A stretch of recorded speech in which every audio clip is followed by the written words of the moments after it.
Evet, bu hafta yine Lübnan'dan bahsedeceğiz. Dedim ya benim için çok ama çok önemli bir ülke. Salt benim için değil, dünya için, bölge için ve Türkiye için çok önemli bir ülke. Geçtiğimiz hafta henüz kaynağı tam olarak açıklanmayan bir patlama sonucu Lübnan adeta Hiroşima Nagasaki'deki bir nükleer patlama ardından yaşanan o dramatik görüntülere sahne oldu. Evet, korkunç bir patlamaydı. Öylesine bir patlama ki şu andaki kraterin derinliğine henüz ulaşılamadı. Şu anda bile devam ediliyor ama kilometrelerce öteden duyulan sesler ve kilometrelerce ötede oluşan hasarlar. Önümde rahmetli Refik Hariri'nin bana vermiş olduğu bir kitap var. Lübnan'ın dünü ve bugünüydü.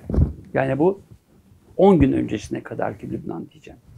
Çünkü rahmetli Refik Hariri, Lübnan'ı yeniden dirilten adam olarak tanımlanan kişi, eski başbakan. Başbakan olmadan önce kafasında Lübnan'ı o 70'li yıllardaki, 70'ler öncesi Doğu'nun Fransa'sı, İsviçre'si, başkent Beyrut'un da Doğu'nun Paris olarak tanımlanan o güzel ülkeye tekrar dönüştürme çabasını başlatan kişi. Evet, İstanbul'a geldiğinde beni çağırdılar. Daha önce bahsetmişler. Lübnan'da uzun süre kalan gazeteci olduğundan bahsetmişler. Kitaplarımdan bahsetmişler. Ben ona Lübnan kitabımı verirken o da bana bu kitabı verdi.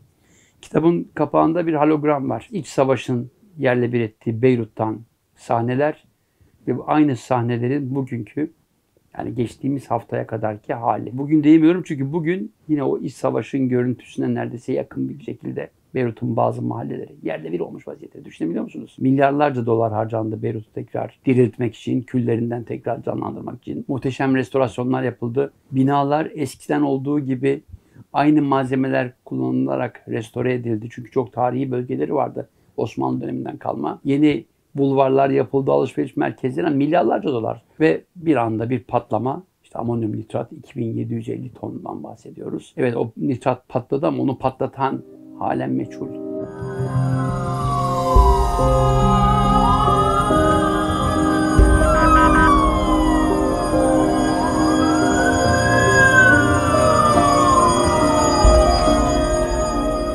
Evet, bugünün görüntüleri şu anda televizyonlarda çok konuşuluyor ama Lübnan denince akla bu kadar kargaşanın, bu kadar iç savaşın, bu kadar insanların sokağa döküldüğü, şu anda bile sokaklar karışık çünkü ekonomik kriz aylardan beri devam ediyor. Dedim ya daha önce 2 ay önce başlamıştı. Yani bir gece kalkıyorsunuz, paranız birdenbire %100 değer kaybediyor. İkinci gün %200 değer kaybediyor. Yani aylar önce 1500 Lübnan lirası bir dolarken bir ay içinde 7.000 lira kadar ulaşıyor. Tabii bunun gıdaya da yansıması önemli. Zaten işsizlik var. Zaten birkaç yıl önce Refik Hariri'nin oğlunun da istifasıyla sonuçlanan krizler yaşandı. Hep ekonomik krizler. Çünkü hükümet vergileri artırmak istedi. Özellikle iletişim vergilerini. Halk sokağa döküldü. Halk yine sokaklarda. Şu anda Lübnan sokakları iç savaşın yaşandığı günlerden daha farklı değil. Yine yakılıyor her taraf. Bir tek şey, kullanılan silahlar, sadece güvenlik güçlerinin silahları. Henüz o gizlenmiş, saklanmış veya birileri tarafından getirilecek silahlar ortaya çıkarılmadı. Çünkü böylesine kargaşanın olduğu yerler hep başkaları için, o yıkıcılar için, bölücüler için cazibe merkezi olabiliyor.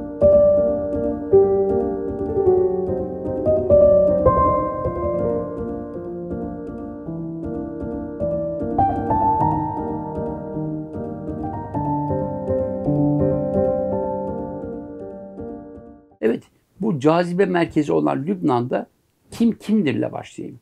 Çok kozmopolit bir toplum. Muhteşem renkler var. Öncelikle din diyeceğim. Din üzerinden Hristiyanlar ve Müslümanlar var. Müslümanlar, Sünniler var ve Şiiler var. Hristiyanlar, Maruniler var, Katolikler var, Ermeniler var. Ermeniler de kendi aralarında ikiye bölünüyor. Bunlar da işte Gregorian Ermeniler, Katolik Ermeniler. Önce Marunilerle başlayayım. Çünkü Lübnan Anayasası'nı hazırlayan Fransızlar Cumhurbaşkanlığını Marunilere bırakıyor. Nedense işte birkaç yıllık o manda süresi içinde ülkenin bütün geleceğini, kaderini belirleyen anayasayı bile onlar yapıyorlar. Geçtiğimiz günlerde Macron gitti. Ben buraya çek dağıtmaya gelmedim dedi. Yuhalandı. Ama gariptir, aynı saatlerde bir takım Lübnanlılar da biz yine Fransız mandasına dönmek istiyoruz deyip gösteri yaptılar. Garip kargaşa. İşte bu kargaşa içinde Maroniler 5. yüzyılda ortaya çıkmış bir Hristiyan mezhebi. Çıkış yeri yine o Lübnan'ın bulunduğu Orta Doğu coğrafyası. Niye diye sorarsanız Hristiyanlıkta da işte biliyorsunuz Ortodoksluk ve Katoliklik anlayışında bir takım ritüeller var.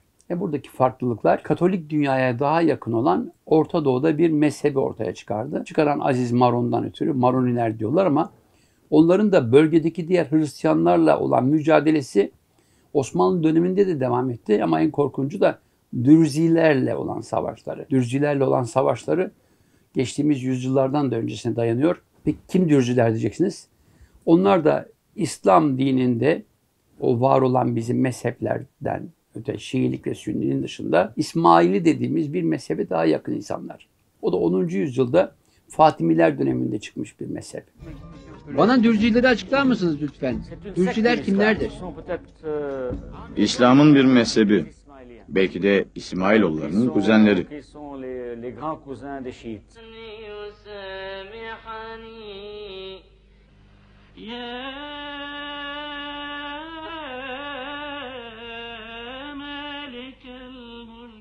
Marunilerden bahsettik, Sünniler var dedik, Dürziler var dedik. Bir de Şiiler var. 12 imama inanan Şiiler. Yani bunlar tabii ki Hz. Muhammed'in ölümünden sonra İslam dininde farklı coğrafyalara olan göçlerle farklı ritüellerin dine katılımı, farklı felsefi yorumlar dinlerdeki ritüelleri değiştirdi.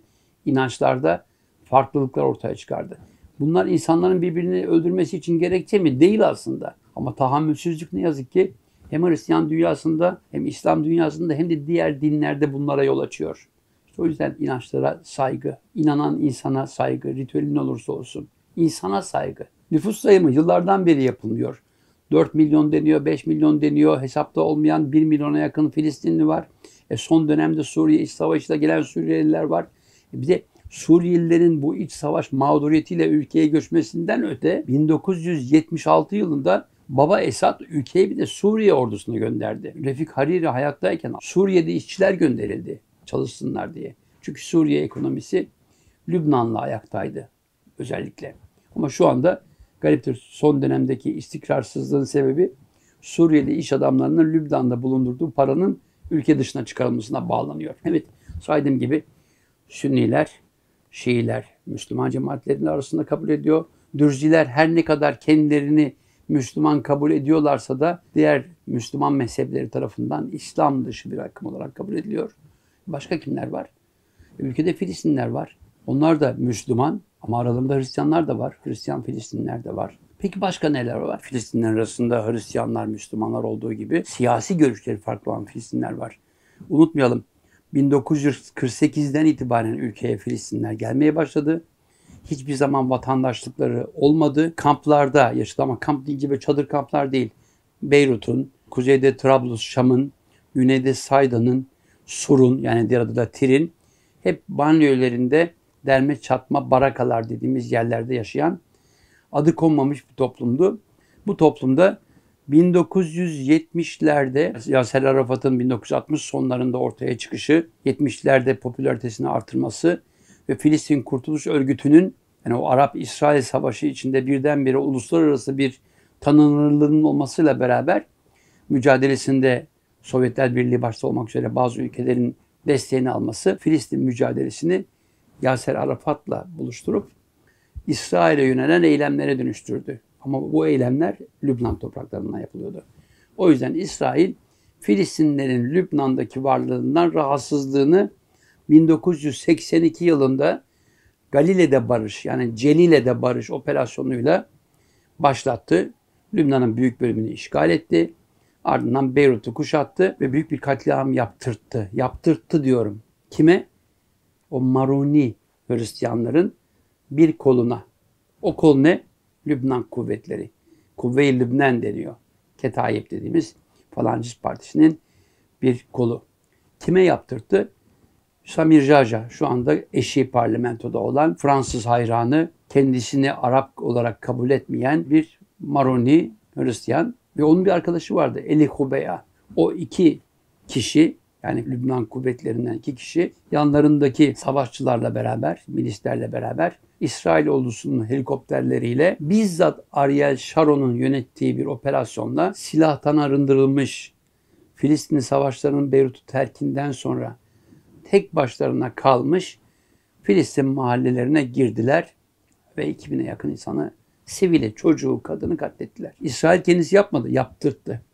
Buna ilişkin ben ve 5 arkadaşım bir kitap hazırladık. Peyam Galile diye, Galile'de Barış. Size bu kitaptan bazı bölümleri göstereceğim. Özellikle İsrail'in nasıl yaptırdığını, bu katliamı bir İsrailli fotoğrafçı arkadaşımızın bize getirdiği belgelerle yayınlamıştık.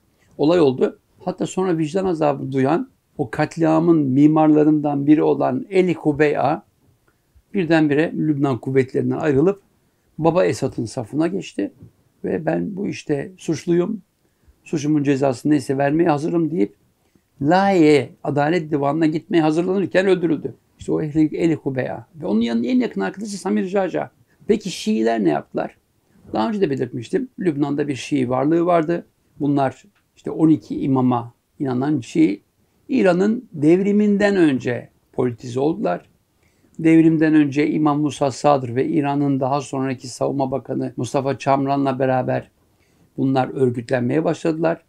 İsrail'in Lübnan'ı işgali sırasında Filistinlilerle beraber İsrail'e karşı savaştılar, silahlandılar. Ama Filistinlilerin yani uluslararası bir takım baskılar sonucu Arafat'ın savaşçılarını alıp ülkeyi terkinden sonra birdenbire o Emel örgütü, yani Mustafa Çamran'la Musa Sadr'ın kurduğu örgüt Esad yanlısı oldu. Esad yanlısı oldu ve ülkede var olan Filistinlere karşı direkt baskıyı gündeme getirdi. Çünkü direkt Hafız Esad'dan aldıkları emirlerle bunu yapıyordu. Arafat bunun üzerine ülkeye geri döndüğünde Arafat'a karşı bir tarafta Emel örgütü, diğer tarafta kuzeyde Suriye ordusu ve Filistinliler içindeki Suriye varlığı çok büyük bir eylem başlattılar. Yıllarca Filistin kampları tekrar bombalandı. Yüzlerce binlerce insan öldü. Bu bölünmeleri kim yaptı? Suriye'nin bugünkü liderinin babası olan Hafız el-Esad. Niye yaptı derseniz, ben bu bölgenin belirleyeni olmak istiyorum diyordu. Çünkü onlara göre Lübnan devleti Suriye'nin bir parçasıydı. Nitekim 1976 yılında Arap barış gücü olarak işte Taif'te yapılan bir anlaşma sonucu Lübnan'a geldiklerinde yüz binlerce askerle beraber geldiklerinde bir de para aldılar Körfez ülkelerinden, Suudi Arabistan'dan. Biz buranın barış gücüyüz diye. O süre içinde Lübnan'ın bir parçası Suriye'nin denetimindeydi ama İsrail güneyi kontrol ediyordu. Nitekim o 82 harekatından sonra uzun bir süre kaldı. Bir de ortaya İran çıktı. İran evet Emel örgütüyle varlığını önce kabul ettirmişti. Ama Esad'ın Emel örgütü içindeki gücü arttığında İran bu kez başka bir örgütü Lübnan'a saldı. Hangi örgüttü bu? Hizbullah. Allah'ın partisi. Kurucusu Ayetullah Muhteşemi İran'da. Ama Lübnan'da kim kurmuştu? Musevi ailesi ve Şeyh Ragıp Harp. Şeyh Ragıp Harp, İsrail'in operasyonlarıyla, ciddi operasyonlarla, böyle 30-40 tane helikopterin gelip köylerine yönelik operasyonlarla öldürüldüler. Onun hareketinin temsilcisi Nasrallah oldu şu anda işte bizim gördüğümüz. Peki bu hareketin başka lideri var mıydı? Ruhani lideri vardı. Seyyid Hüseyin Fadallah. O da bir Necefli, Şii kökenli, yani ruhani lideriydi. Hem Nasrallah'la dünyada belki de en az görüşülen liderlerden biriydi. Hem de Fadallah'la defalarca görüştüm. Onların ağzından aldım. Bana Hizbullah Lübnan'daki varlığını anlatmıştı. Kurdukları ordu, 65 bin üzerindeki savaşçıları ve savaşta her yol mübahtır diye tanımladıkları o eylemleri, işte bombalı araba eylemleri, intihar komandoları. Ve bu örgüt Güney Lübnan'dan başlayıp Beyrut'un da bir kısmını ele geçirdikten sonra özellikle Güney banyoları sonra parlamentoda temsil edildi. Ve şu anda Lübnan'da bir taraf oldu. Yani bayağı güçlü bir taraf oldu. Şimdi gariptir, şu andaki Lübnan'ın gelişmelerini sizler benden daha iyi dinliyorsunuzdur. Lübnan parlamentosunda iki kanat var. İşte bir 8 Mart bloku var, bir 14 Mart bloku var. İkisinde de hem Maruni, hem Dürzi, hem Şii, hem Sünni oluşumlar var. Ama bir tarafın arkasında dediğimiz gibi Batı, diğer tarafın arkasında da İran ve Suriye. Şimdi Dürziler kimler? Dürziler İsmailiye mezhebinden oldukları kabul ediliyor. 10. yüzyılda Fatimiler döneminde ortaya çıkan kendilerince bir İslam mezhebi. Ama diğer İslam mezheplerine göre, Müslüman dünyasına göre farklı bir inanış. Çünkü onlar da diyorlar ki bizde reenkarnasyon var. Artı onların kendi tanrısal güç olarak desteklenmiş bir kurucuları var. bin Hakim diye bir Fatimi sultanı. Onun Tanrı'dan bir güç alarak adeta tanrılaştığını iddia ederler. Çok kapalı bir mezhep. Peki Dürziler de kendi aralarında bölünmüşler mi? Öncelikle aile olarak bir Can Bolat ailesi var. Kökenleri Türkiye'ye dayandırılıyor. Bir de Arslan ailesi var. Şimdi onların yeni kuşakları da bu paylaşım savaşı içinde yer alacaklar. Dürziler dağlarda, dağlık bölgelerde, Şuf dağlarında. Peki Dürziler sadece Lübnan'da mı? Hayır.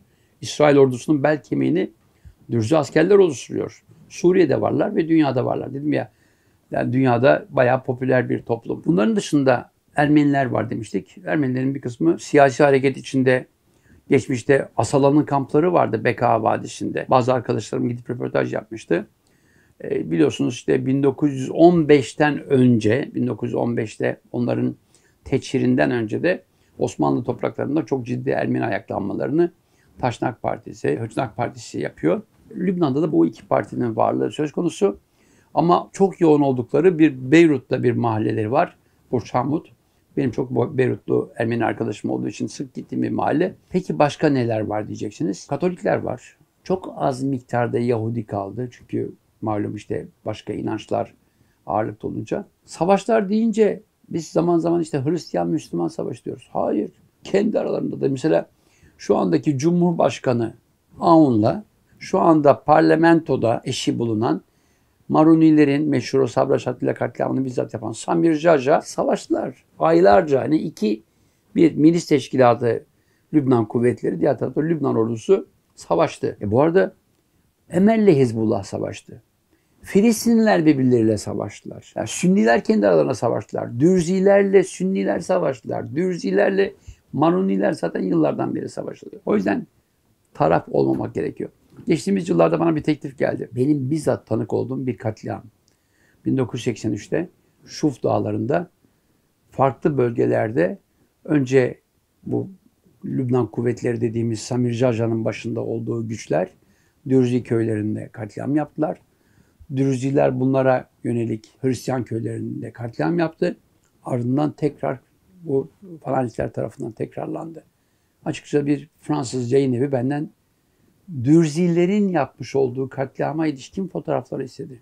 Bir tek koşulla veririm. Bütün katliamlardan bahsederseniz. Çünkü benim için Dürzi iyidir, falancısı kötüdür veya falancısı iyidir, Dürzi kötü değil. İnsan.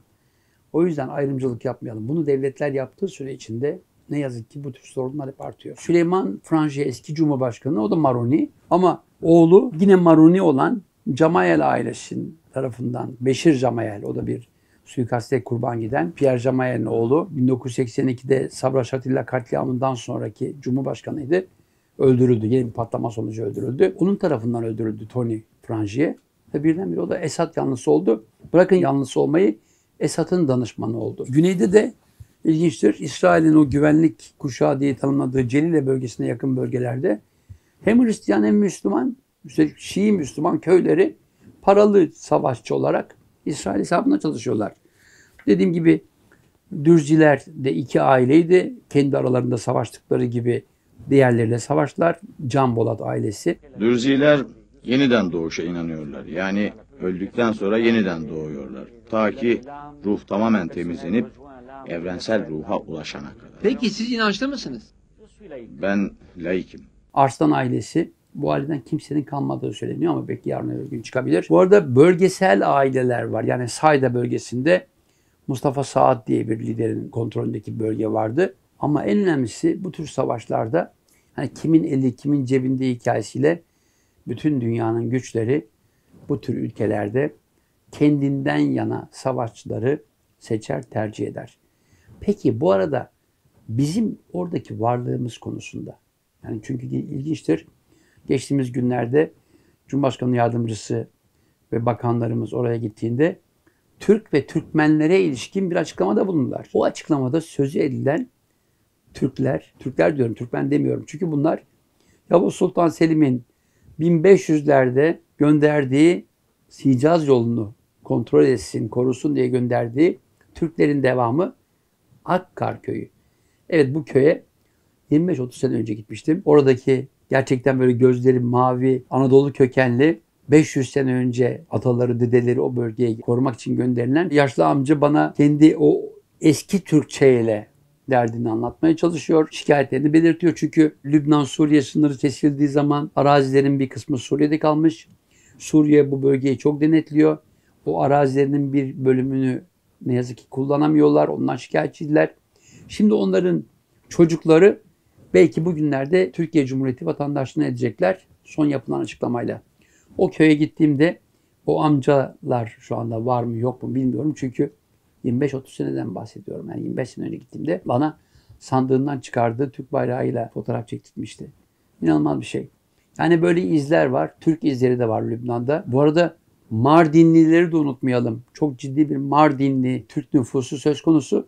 Çünkü tıpkı bizim Siirtlilerin uzun bir dönem İstanbul meyve sebze halini kontrol etmeleri gibi başta Beyrut olmak üzere Lübnan'daki çok sayıda gıda sisteminin ticaretini Türkler yapıyor.